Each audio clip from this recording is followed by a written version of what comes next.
पवारांमुळे Suraj चव्हाणांनी DP दादाचं gift नाकारलं. म्हणाला, "आता काय त्याच्या नरड्यावर बसून." सोशल मीडियावर डीपी दादा म्हणजेच धनंजय पवार एका व्हिडिओ शेअर केलाय. यामध्ये डीपी दादा चिडला असून त्याने सूरजच्या घरातल्या फर्निचरचा मुद्दा थेट सोशल मीडियावर सांगितलाय. तर बिग बॉसच्या मराठीच्या 5व्या पर्वाचा विजेता सूरज चव्हाण काही दिवसांपूर्वीच आपली लग्नगाठ बांधली. सूरजच्या लग्नाच्या तयारीपासून त्याचं केळवण आणि त्याच्या लग्नाच्या विधींचे फोटो आणि व्हिडिओ सोशल मीडियावर जोरदार व्हायरल झालेले. त्याच वेळी सूरज चव्हाणच्या नव्या घराचेही फोटो व्हायरल झालेले. उपमुख्यमंत्री अजितदादांनी सूरज चव्हाणला अगदी राजवाड्यासारखं आलिशान घर बांधून दिलेलं. सूरजच्या लग्नाचे आणि नव्या घराचे फोटो व्हिडिओ सोशल मीडियावर चर्चेचा विषय ठरलेले. सूरज चव्हाणच्या लग्नासाठी त्याच्यासोबत बिग बॉस मराठीच्या घरात असलेले त्याचे सहस्पर्धकही उपस्थित होते. जान्हवी किल्लेकर, कीर्तनकार पुरुषोत्तमदादा, डीपी-दादा उपस्थित होते. अशातच आता सोशल मीडियावर डीपी-दादा म्हणजेच धनंजय पवारांनी एक व्हिडिओ शेअर केला आहे.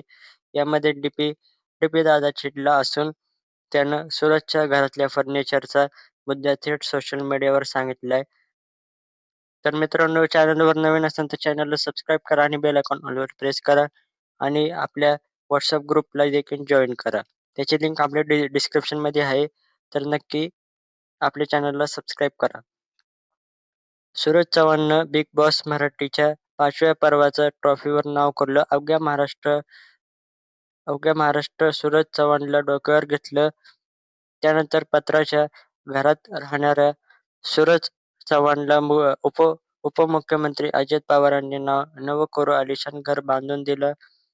बिग बॉसच्या घरात असतानाच तुझ्या नव्या घरात सोफा सेट मी देणार असं social media influencer, businessman Dhananjay पवारांनी सूरजला सांगितलेलं. मात्र सूरजला प्रत्यक्षात दुसरंच कुणीतरी सोफा सेट दिला. यावरून सोशल मीडियावर डीपी-दादाला ट्रोल केलं जाऊ लागलं. अशातच आता डीपीनं सोशल मीडियावर एक व्हिडिओ शेअर केला आहे. धनंजयने हा व्हिडिओ शेअर केलाय. कॅप्शनमध्ये लिहिलंय की त्याला बाहेरून सोफा मिळाला, त्याने घेतला. पण त्यानं मलाही कॉल केला होता कसं करूया म्हणून. पण त्यानं बाहेर जर सांगितलं होतं तर ते त्यानं मला कळवलं पाहिजे होतं. तरीही मला लोकेशन पाठवायला पण वेळ लावला. आदल्या रात्री पाठवलं. जणू आधी मी त्याला हे पण बोललो की लग्नाची गडबड आहे तेव्हा 2-3 दिवस जाऊ दे, आपण नंतर पाठवू. त्यावर पण तो हा बोलला होता. मी 3-4 वेळेस कॉल केले त्याला, ॲड्रेस पाठव, सोफा बदलायला येतोस का? किंवा माप सांग काय आहे हॉलचं, हॉलचे फोटोज पाठव. आता मी यापेक्षा जास्त काय बोलू? कदाचित आज त्याला कोणीतरी जास्त देतं म्हणून मला विसरला का? व्हिडिओमध्ये धनंजय पवार काय म्हणला? व्हिडिओमध्ये धनंजय पवार म्हणतोय की आजचा विषय सूरजच्या फर्निचरचा आहे. सूरजला मी सांगितलेलं की तुझ्या घरात सोफा सेट असेल तो मी देणार. सोसायटी फर्निचर देणार. 1.5 महिन्या अगोदर त्याचा मला फोन आलेला, सोफा सेटचं काय करणार? मी त्याला म्हटलं, मी सोफा सेट पाठवतोय, तू इकडे येणार आहेस का? तुला कोणता हवा आहे की मी माझ्या पद्धतीनं पाठवू? त्यावेळी मी त्याला सांगितलं की तुझ्या घराचे मला फोटो पाठव.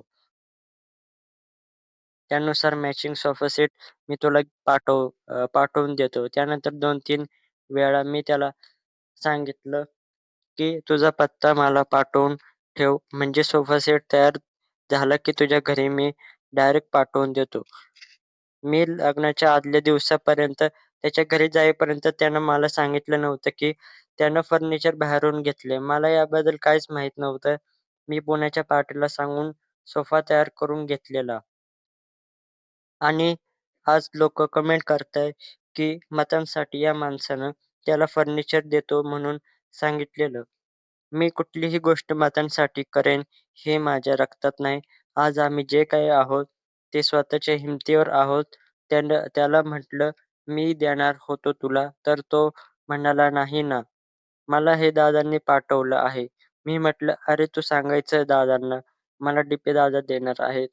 आणि ह्याचा जाब सूरजला विचारला, "मला काय विचारताय? तुम्ही जा." मी आजही सोफा सेट त्याला द्यायला तयार आहे. माझं त्याचं भावासोबतही बोलणं झालेलं. कमेंट करताना विचार करायचा, त्याला जर माझ्याकडून नको असेल, त्याला मी काय करू? त्यानं पण आम्हाला किंमत द्यायला पाहिजे. त्यानं स्वतःहून सांगायला पाहिजे, "मला का विचारताय तुम्ही?" त्यानं मला सांगितलं नाही. लग्नाच्या दिवसापर्यंत त्यानं मला लोकेशन, पत्ता काहीच पाठवलं नाही आणि आमचं आम्ही बघून घेऊ. तुम्हाला कशाला कमेंट करायच्या आहेत, असं धनंजय पवारांनी पुढं म्हटलंय.